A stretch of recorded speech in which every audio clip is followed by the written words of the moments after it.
basically it is absolutely necessary for everybody who likes to make measurements.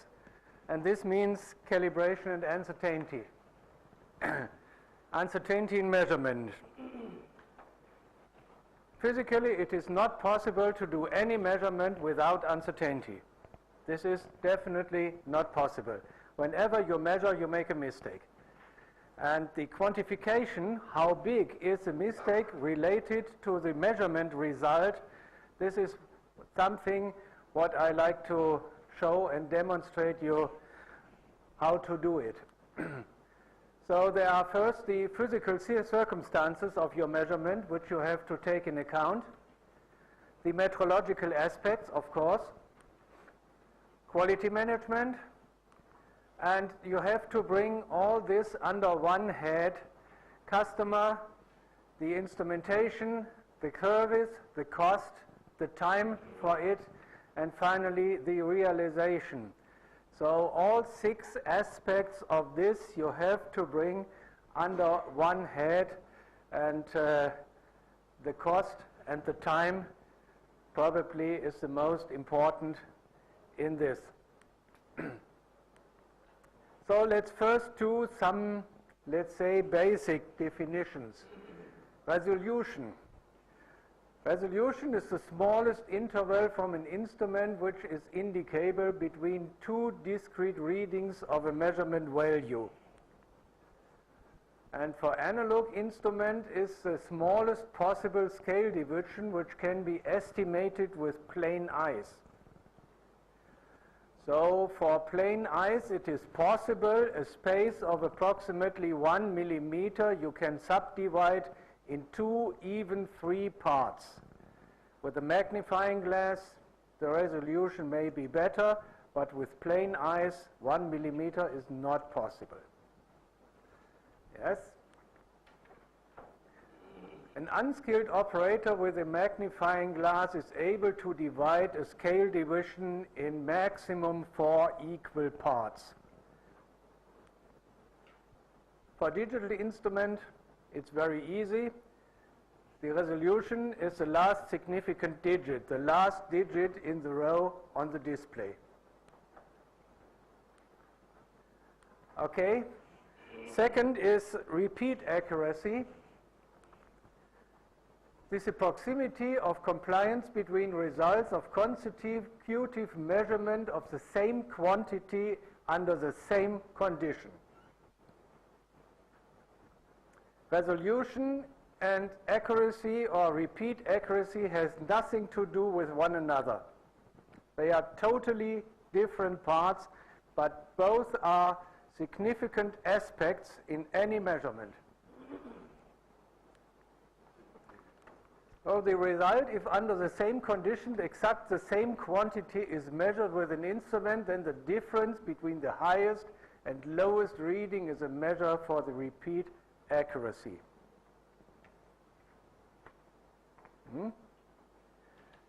Please don't interchange this with hysteresis. Hysteresis is similar, but you like to achieve the same measurement coming from low to high and from high to low.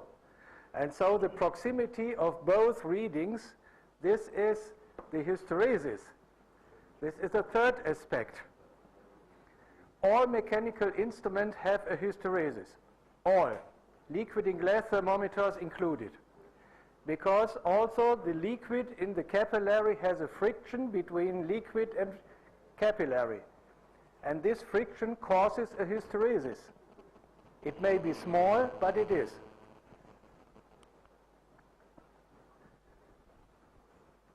Okay, for most of the mechanical thermometers, the repeat accuracy is not a factor which you can neglect. This is not possible. You have to take it always in account. So, have 2 examples. Very common examples, an ampere meter and a voltmeter. So with this scale, you can have the resolution as given in this example. It is not better. Even with a magnifying glass, it is not better. Especially, it is a standard industrial instrument. It has a class of 1.5, means the permitted uncertainty is 1.5% of the final value, the upscale value. These instruments are very common in the northern countries where you have heating systems. It's a mechanical thermometer based on a bimetal measurement system. So it is pure mechanic. This is a liquid in glass thermometer we have used in our laboratory.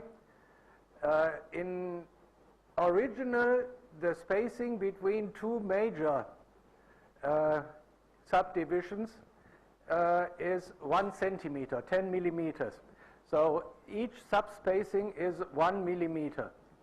And therefore, you can estimate with a magnifying glass about 30 millikelvin as resolution. And the repeat accuracy, it is a mercury-filled thermometer, is somewhere between 30 and 50 millikelvin. That's a simple panel meter. And when you look on the uncertainty, then you see that the uncertainty for TCs is about 7 times the uncertainty of RTDs. And this is mainly due to the uncertainty of the built-in cool joint compensation. And in most of such instruments, the built-in cool joint compensation has an uncertainty not better than 500 millikelvin, 0.5 degrees centigrade. And this is what you have to take in account. This is a controller. It's an Eurotherm controller. It's a little bit better. It has a cool joint compensation. The uncertainty was only 300 millikelvin for type S, which is very good, and we tested, and it did. This is an old instrument. It was built somewhere in the late 50s by Hartmann and Braun in Germany. It is for a PT100, and it's for four-wire technology, and it has a mirror scale to prevent parallaxis, and the measuring system has no spring. So accidentally the pointer is, when nothing is connected, it is somewhere. Yes, so it is called, it's a differential measuring unit. Unfortunately, the uncertainty is quite high because the excitation current is 10 milliampere, and you have to take into account a remarkable amount of self-heating. This is a digital multimeter, and you see it's a standard unit from Keithley, resolution 10 nanovolt, but the uncertainty is not so very high. This is one of the best instruments you can buy for money. It's an old instrument in our laboratory for Hewlett and Packard.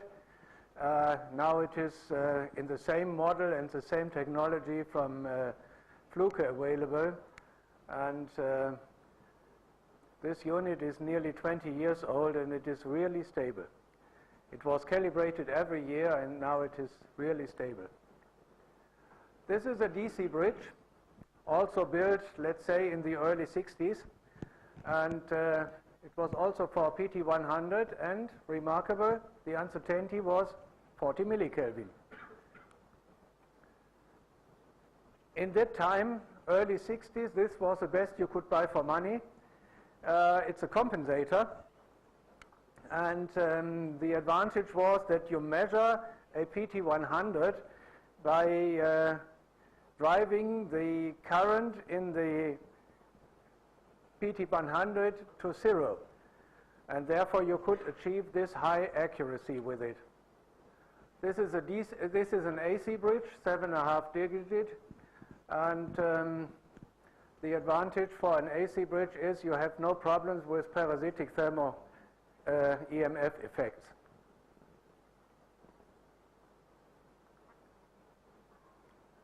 Okay, drift.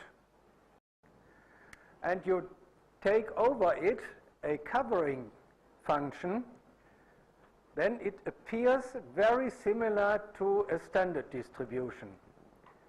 And if it is such a similar distribution, then you can, in the first instant, say, okay, my measurement is okay. We made no significant systematic errors. If you find something with two heights, we call it a camel 2 function, then you have to repeat it. You cannot handle it. It is not possible on any statistical base. Also, other distributions like Chebyshev or something like this, it's not possible. Okay, so this is a very nice point. So we can say, okay, our measurement was okay. The distribution of the measuring points, the statistical error follows a standard distribution, and we can now use the normal statistical methods to go further in the procedure. Okay, what we need is, of course, the average value. We always need it. Probably the estimated average error, the confidence interval,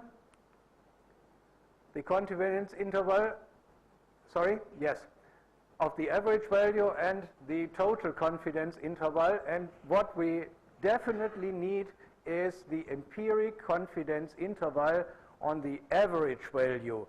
This is what probably, for example, Axel calls the standard deviation.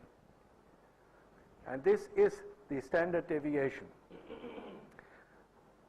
And whenever you make measurements or a series of measurements, anyway, you have to calculate the standard deviation. This is the only parameter which gives you a direct information about what you did with your measurement, and is it in a level what you expect.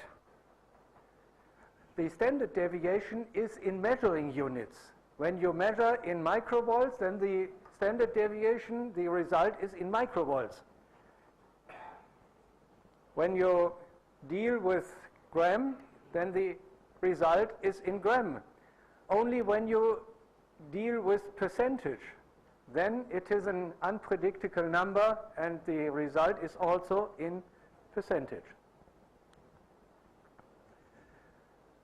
So anyway, in all our measurements, we have to take in account two basic errors.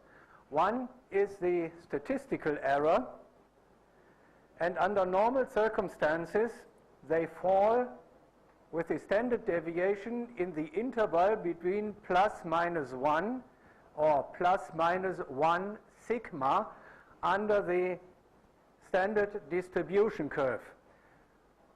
And when you take the integral under the standard distribution curve in the interval of plus minus 1, then the result is that this area is 68.4% of the total area between plus minus indefinitely.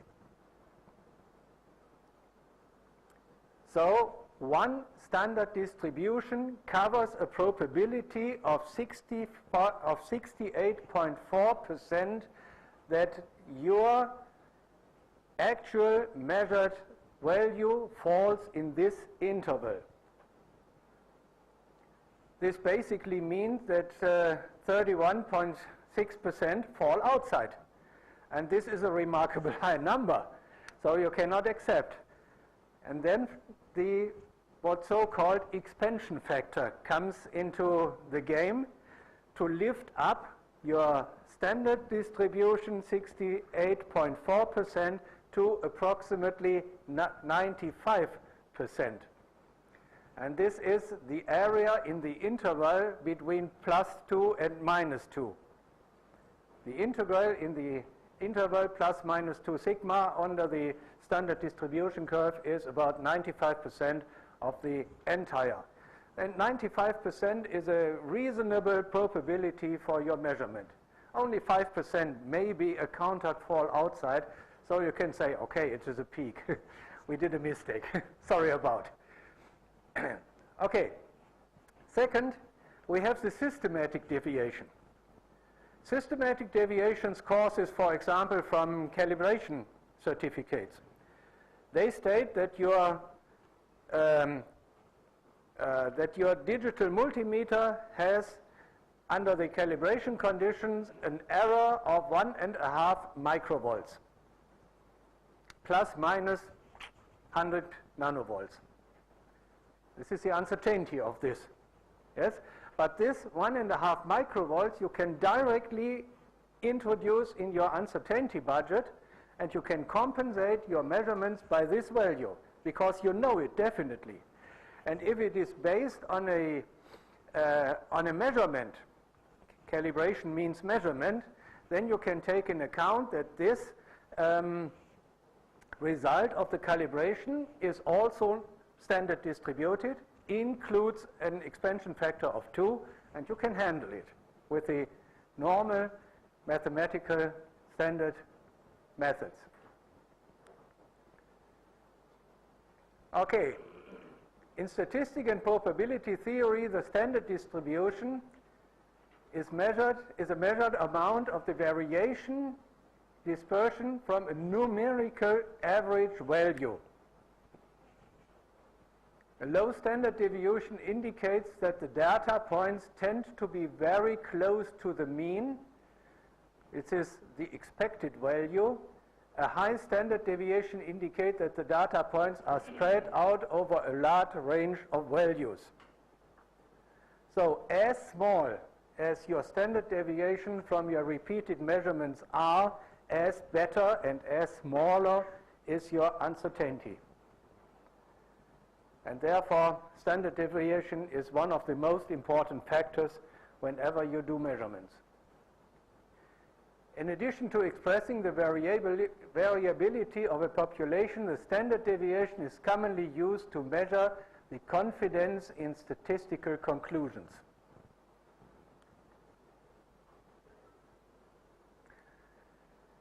The standard deviation of a random variable statistical population set of data or probability distribution is the square root of its variance. It is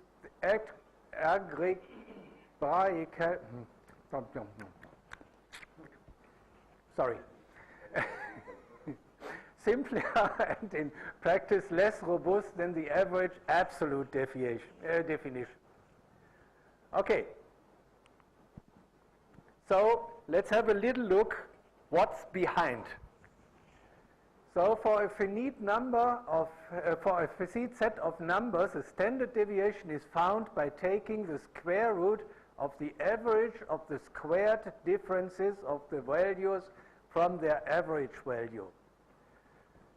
Let's have a look to the example. So we have a set of data, 2, 4, 4, 5, 5, 7, and 9. So these 8 points of data have an average of 5, means sum of the units divided by the number of units. This is the average. The average is 5. So next step is to calculate the difference from each data point from the mean value. And because this could be plus or minus, this result is squared, so it is always positive. So we add all these squared deviations from the mean value and take a square root from it. Yes? So this is the last expression, and the result is 2. So the standard deviation is 2. Compared with the average value of 5, the standard deviation is very high. So the conclusion is our measurement, which takes the result in the first line above, is not very good. We have to do some tuning on our measurement system. We have to reduce systematic and random errors to become a better result. Okay? Is it clear as so far, the way behind?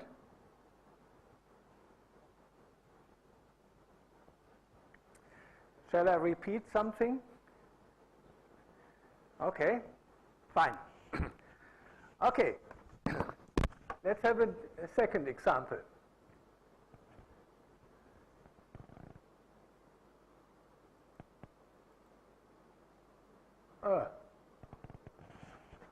It should open.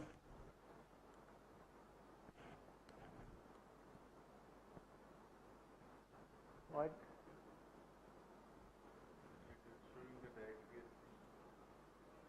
Oh.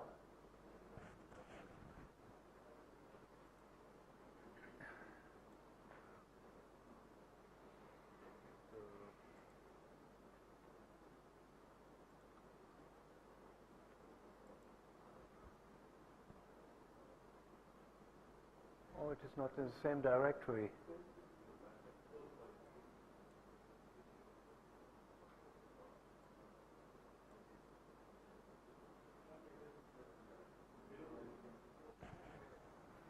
It is not in the same directory.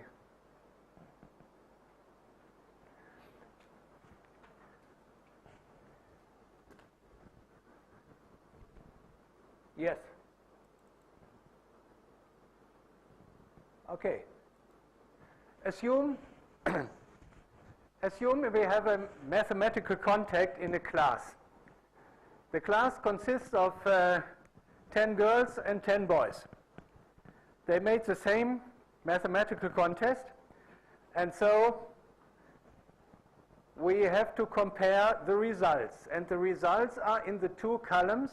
In the most left column we have only a number, and in the two consecutive columns we have the results for the girls and the boys. So what's better, the girls or the boys?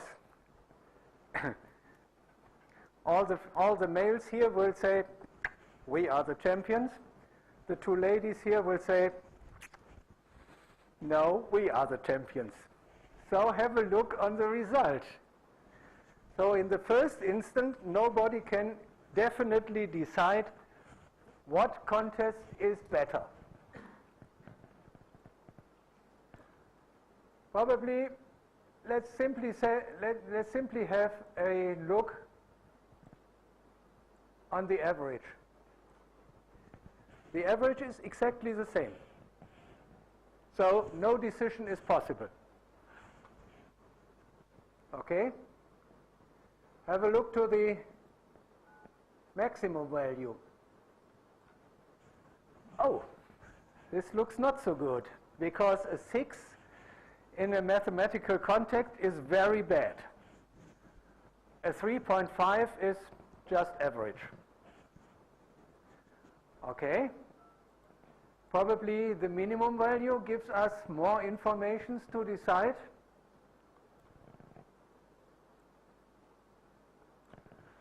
No, not really. Because on the boys' side, the very best and the very worst is in the same column. So it's also not to decide who is better. So the difference between max and min gives us a first indication which could be better. But the final decision we only can do by looking on the standard deviations. And there we see that the girls won, by far won, because their average results are more close to the average value than on the boys' side. They spread over a wide range, while the girls spread only over a very narrow range. Anyway, from this example, if you have two sets of measuring values and you like to compare it, the only way to compare is by calculating the standard deviation. And the series of values with the smaller standard deviation is the better one, because the statistical error is smaller. Your measurement complies much better with the average value and is therefore better. And the systematical errors are outside. Okay? So this is a real measurement.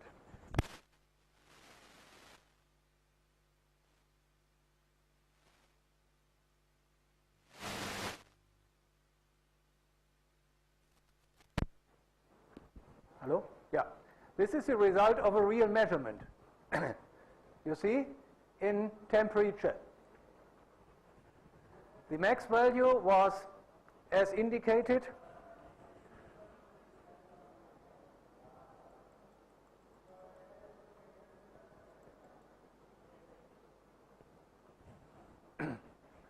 yes, the average, the minimum value, the difference, we always calculate in our calibration laboratory these 5 values for any measurement. Only when you have an overview over these 5 values, then you can account or take in account if this was a valid calibration or measurement, yes or no. Yes? And so the highlighted in red last row gives you the standard deviation, and now it is a standard deviation is 130 millidegree centigrade compared at a level of 845. It is a reasonable result. It's not the very best, but it is a reasonable result, and probably you can accept, for example, if the artifact is a industrial thermocouple, then it is really an acceptable result. And the difference between the max and the min value is only roughly half a degree centigrade, so you can counter that your system includes no major systematic errors. The difference between the max value and the min value in the first instant is an indicator that you made no major systematic error. Otherwise, this would be bigger. Okay.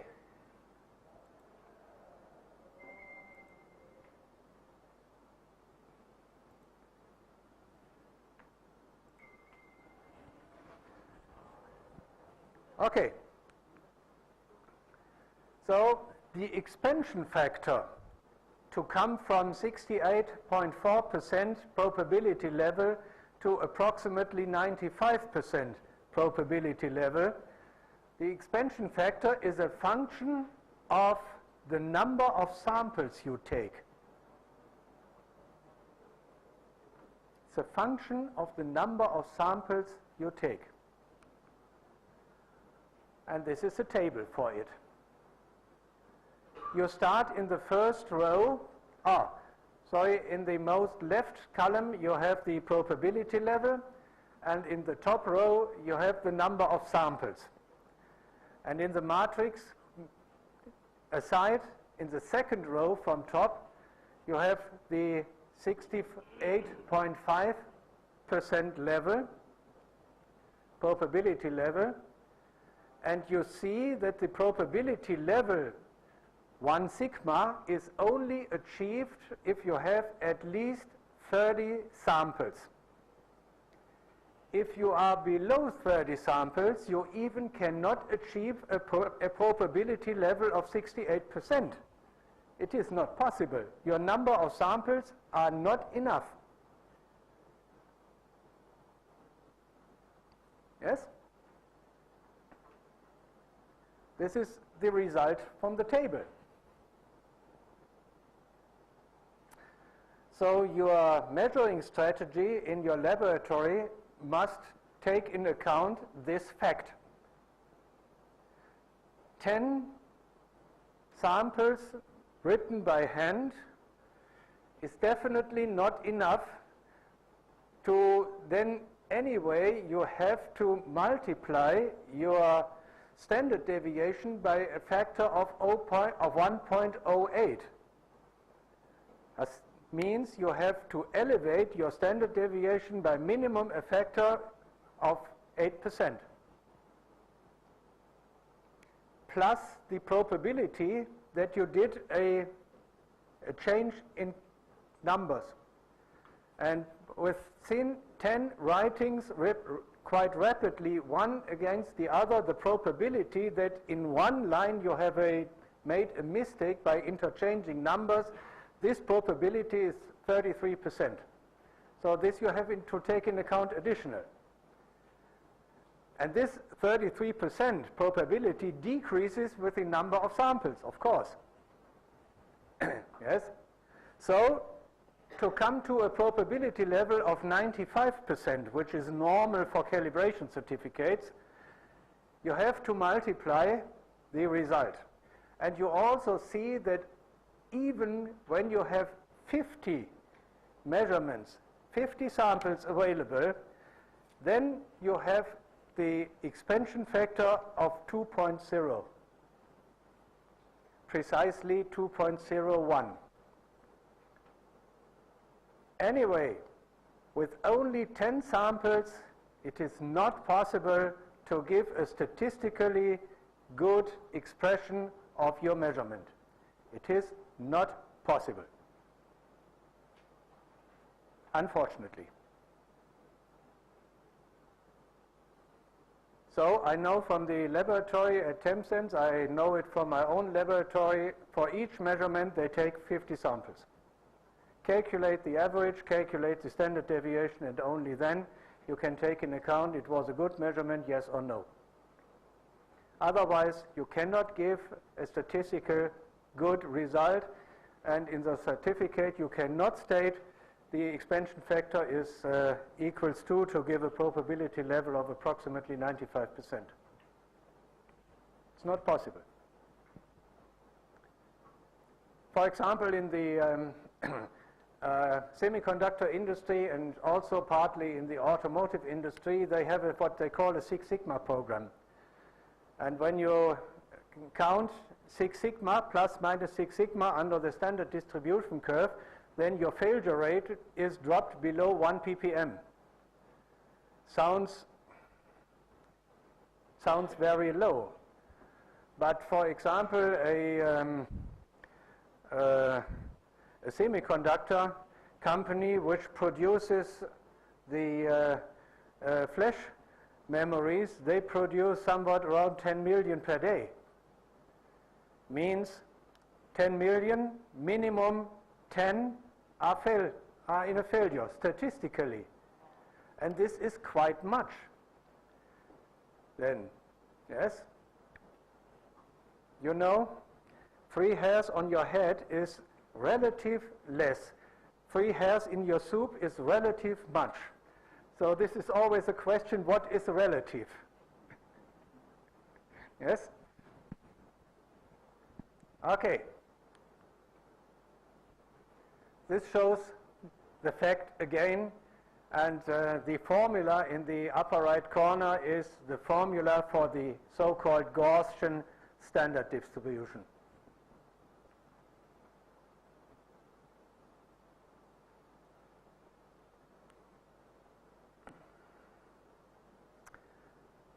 Besides the standard distribution, we have a lot of other distributions, and the significant or the most important for our type of business is the rectangular distribution. Rectangular distributions you have always then taken account when you have not enough information about the background for this measurement. For example, if you get a data sheet for a panel meter and it says it has an accuracy of 1.5% from final value, then you must take into account that this is standard distributed. So in the interval between plus 1.5% from the finest value to minus 1.5% from the value, all measurements in between have the same probability level, exactly the same. And so you take into account this is rectangular distributed, and mainly it is accounted as a type B distribution. All values you derivate from data sheets or other informations where you are not sure if there is really a measurement behind or is it the rule with a wet thumb, you have to take into account it is rectangular distributed. And to get it back to the level of 1 sigma, 68% probability, you normally divide this value by the square root of 3. Okay? So these are the types. If only the tolerance interval from a parameter is known and the indication of the real distribution is missed, then a rectangular distribution is to be taken in account.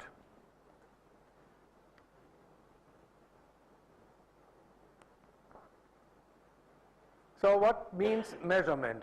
Measurement means you have a source, you have a transition system, a temperature sensor, a transmitter, a whatever, and you have an indication, an analog meter or a digital meter.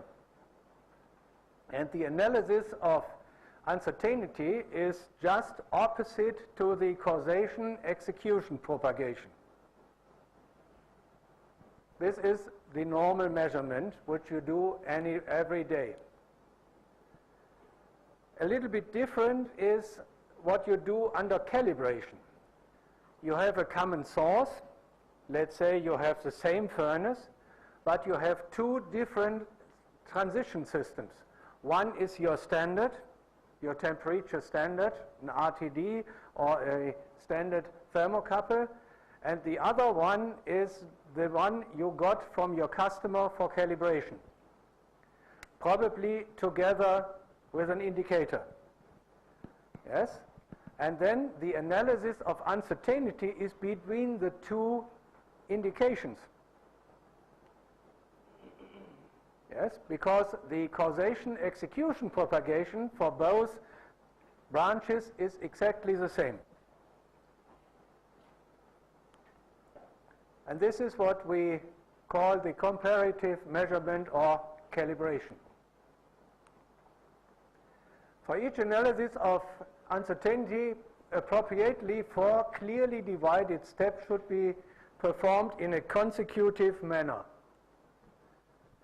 The evaluation of a mathematical model in form of an equation, of a mathematical equation, means simply add all the factors which have an influence on your measurement, giving the relationship between the measuring quantity and the accompanied influences to the measurement in that particular calibration. This changes from calibration to calibration, of course. The factors which have an influence are not the same if you calibrate an RTD or you calibrate a TC, or an optical parameter, or a humidity cell, or a conductivity cell, or a pH meter or so.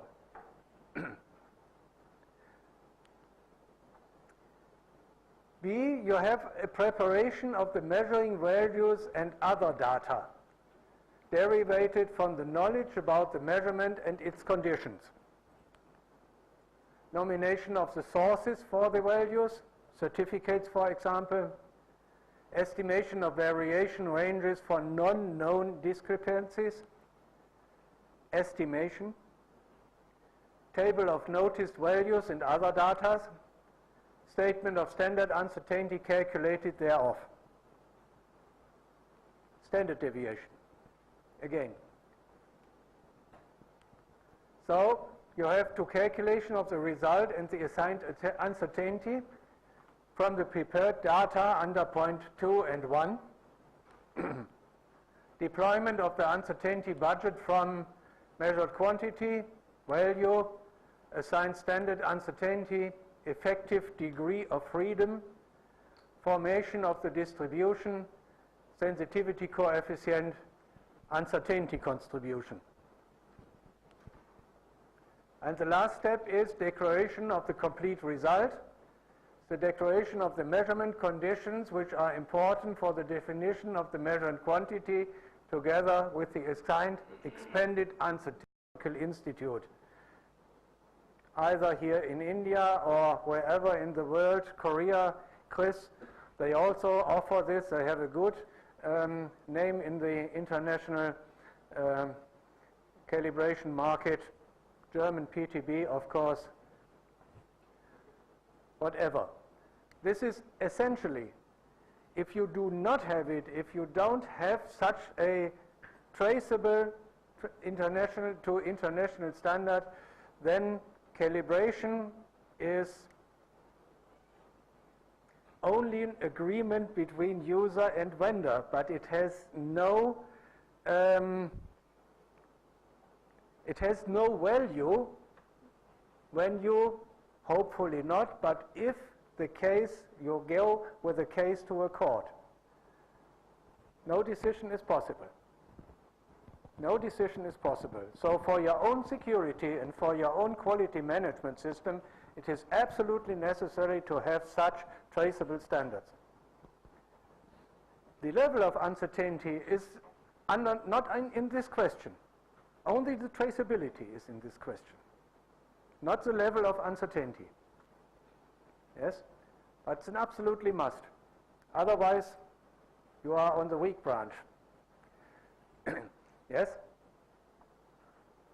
And this traceability certificate shall be in any way to the international SI units, System International of Units, means meter, kilogram, and not galleon, pints, inches.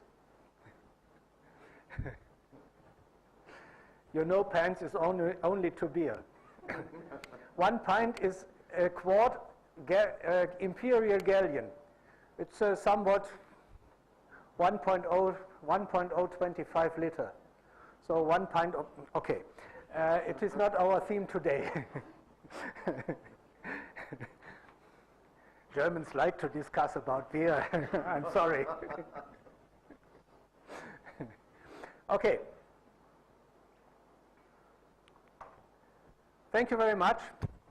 I hope you have some impressions what statistically means measurement. And my personal claim is that you have a little impression to grade up, to tune up your daily work, to have a background information. What is the meaning when you get a certificate there is standing the deviation is 1.5 Kelvin plus minus something else?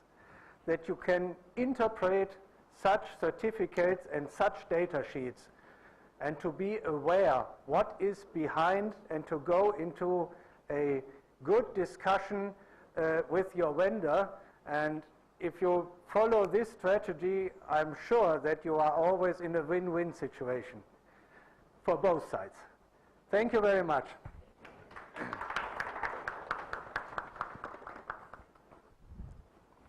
there a rule on, for example, if somebody wants a class 1 thermocouple, so what would be the level of uncertainty for the lab? For example, somebody is buying a thermocouple type N and he wants to get it calibrated from a lab. Yeah. And you want to use it at 1000 degrees centigrade, maybe a K-type thermocouple. What should be the uncertainty of the lab so that it gives a good result? When you follow the ILAC recommendation, then the uncertainty of your lab should be at least 1/3 of the expected uncertainty. For thermocouple in a lower range, it is not possible. Yes?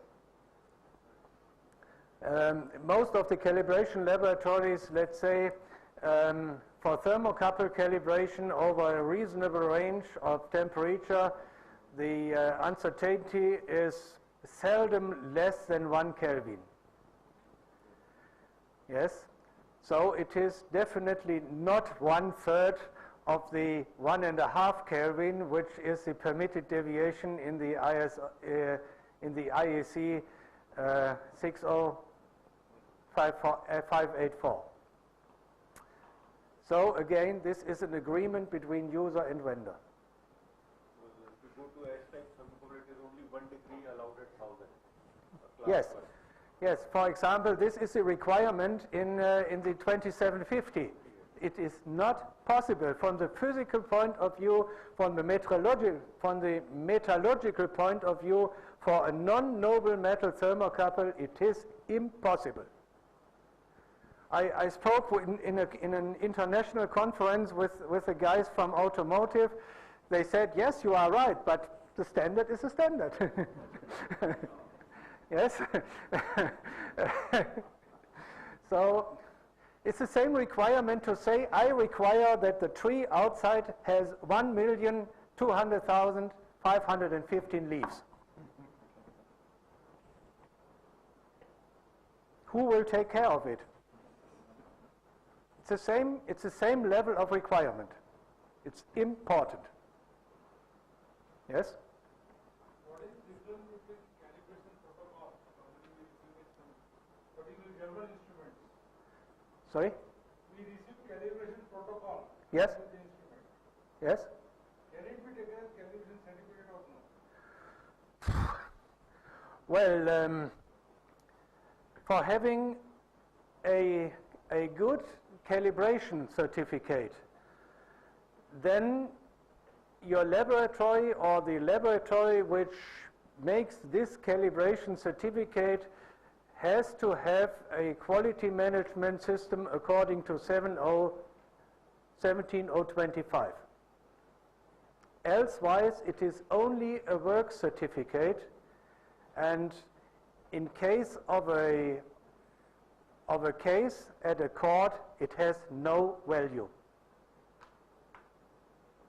Only a calibration certificate from an accredited laboratory has some worth, unfortunately. And the operation of a calibration laboratory with a certified management system is quite costly because of the requirement for having standards traceable to international standards. The calibration protocol we get free along with the instrument. But when we ask for a PTP traceability, the price goes to 2,000. Yes? Same readings printed on. Yes? Yes? This is a simply reason. Yes? A work certificate is a piece of paper. Yes? It is a piece. Sorry, Mr. Ratti, but it is. Yes? It is. This piece of paper has less worth than this piece of paper. Yes? If you agree with it, if there is an agreement between vendor and user to accept this, this is a complete other way, and is a complete different level. Yes? But basically, calibrations can only be done by an accredited laboratory, and the base for an accredited laboratory, otherwise it is not accredited, is the ISO 17025 standards for calibration management systems for laboratories. And NABL here in India gives no calibration without quality management system. Definitely not. Yes? And this is the difference between a calibration certificate and a, let's say, works certificate. Work certificate is a piece of paper. Nice to have. Which are all the standard accreditation bodies in Germany? One I know is DKD. DKD is not longer existing. We had somewhat around 20 different accreditation bodies in Germany, and they were partly in competition to one another. So the European community required that every state has only one accreditation body. And since 2011 in Germany, there is only one accreditation body available by law, and this is called DAKS, D-A-K-K-S. And all calibration laboratories, also my previous calibration laboratories, had to change from DKD to the requirements of DAKS. And the requirements of DAKS were definitely more than one step higher.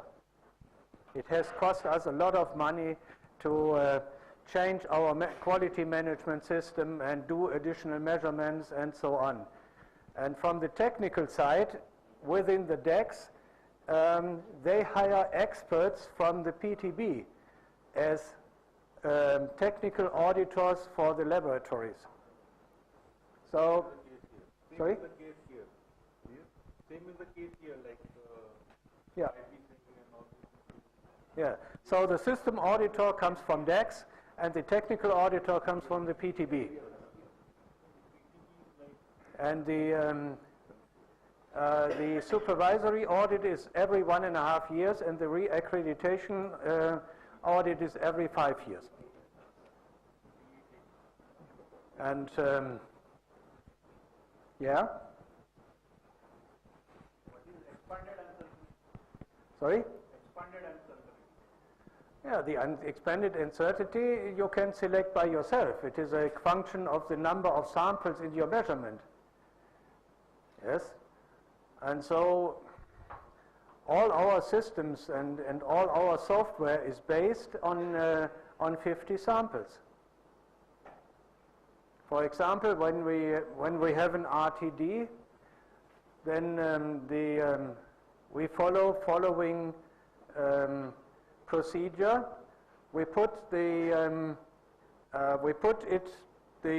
sensor into the heat source.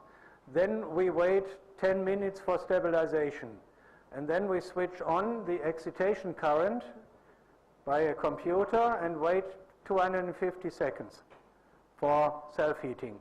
And then we take 50 measurements, then 50 measurements for the standard, 50 measurements for the artifact again, and then intermediately always 250 seconds for stabilization. So this is in total a question of somewhat around 12 minutes. Yes? And then we have 3 times 50 samples, specimen or unit under calibration, standard unit under calibration, and from both this we take the average. So the average time-wise is exactly the same as the standard measurement, so we can compare it. And what we in the very first do is we compare the standard deviation of the standard measurement with the average standard deviation of the 2 units under calibration. And if they are under a level which we have stated in our laboratory, then the computer says, okay, heat system, go to the next level, and then wait. Standard deviation we use every day. Yes, it is not my hobby. Please understand, it is not my hobby. But it is statistically and in our business the most important factor to classify if it is a good measurement, yes or no. Yes? So that's the key. And The expansion factor is a function of measurements, of the number of measurements. This is also not from me, and it is not from DAX. It is standard handbook of statistics. You can have a look in it, and you will find exactly the same table as I give in my presentation, because I have it from there. Yes? Okay? As per heat treatment norms, HTSA, the standards, what is being followed by AMS, what is the maximum deviation allowed for a thermocouple, and for what is the duration of replacement? Well, if you look in the 2750, there you find figures for TUS and SAT measurements. The figures which are required are unrealistic. Definitely are unrealistic. Yes. The requirements of minimum 8, even 9 or 10 sensors in a climatic chamber, for example, is a good idea. And for the laboratory who makes this measurement, I will not explain what it is. You send the customer a high bill, but the result is in doubt. Yes. The only way, what we found, is to use a thermocouple, or probably a RTD, which you tie directly or place inside your goods which needs a heat treatment, and then with a long line let it run through all the furnace till its end. It is quite costly because you need a long thermocouple or thermocouple wire or whatever, but this is the only way to have a definite information about your furnace profile. All others do not give it. Yes? That's definitely the only way. And putting some construction inside and let it run through the furnace, yeah, it's nice to have. We are doing it. We Yes. are doing it every year Yes. for 51 furnaces. But even then there is an insistence that we have to replace the thermocouple, which is defined by HTSA. But my instigation was it should be plus or minus 14 degrees centigrade for an entire thermocouple. Yeah. Whereas they say by the standards it is 10 degrees centigrade, which is practically impossible. Mm. Yeah, we in Germany, customers from us, they buy a ring of material which we calibrate as at a level, highest level which is possible. And this ring of material, 300, 500 meters, is reserved exclusively for such measurements. Yes?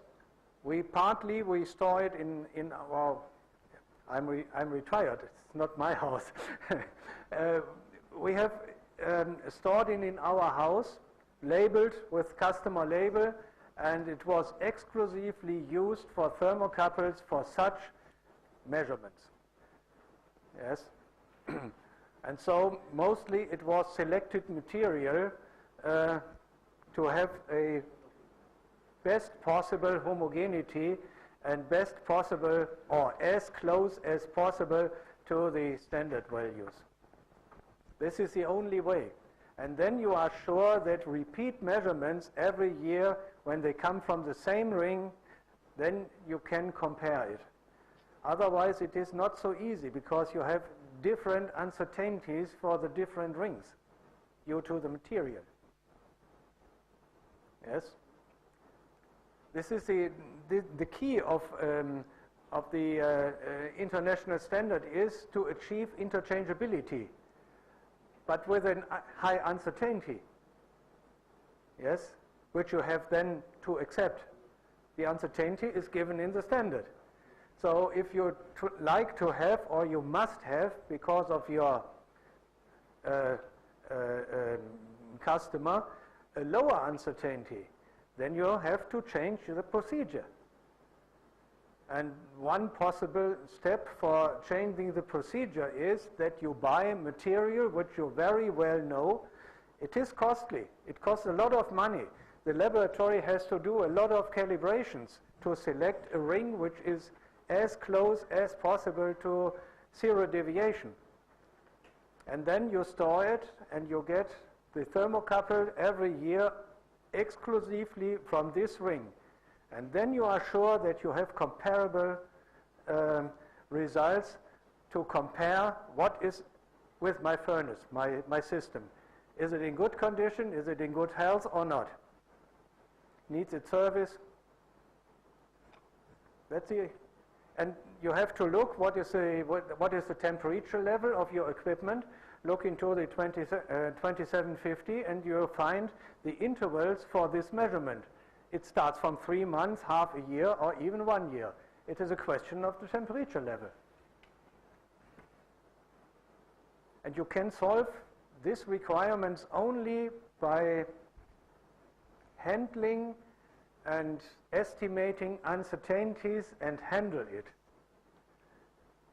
This gives you the necessary information to improve your process. And does not mean only the simple process running a piece through the furnace. There is a lot behind documentation, for example. Yes, how to handle from the round chart recorder, how to handle this piece of paper. Where is the original? How is a copy? How is it possible to alter values in the computer system? Are they encrypted or are they in clear words? How to do it? Where is it stored for security? This is what you have to describe in your quality management system. I can tell you that we have somewhat around 55 pages in the quality manual, which are the working instructions, and additional probably 20 pages for describing of the software we use. We did it our own. But about 100 pages is handling of the results, handling of the papers, handling of customer property, and so on and so on. Yes? It's not so. Requirements are increasing, increasing, increasing. By end of this year, the new edition of the ISO 9001 will become effective. Next year, it will be the German version available. So when it becomes effective, you have to change your quality management system within the next 3 years. Only 3 years. Previous it was 5 years, now it is only 3 years. One of the biggest changes is there is no written handbook any longer necessary. Means you can have your system only in the computer, on your server. But then you have to declare procedures how to do it, how to make it sure. There's a lot to do. Yes, we can. Thank you. Other questions?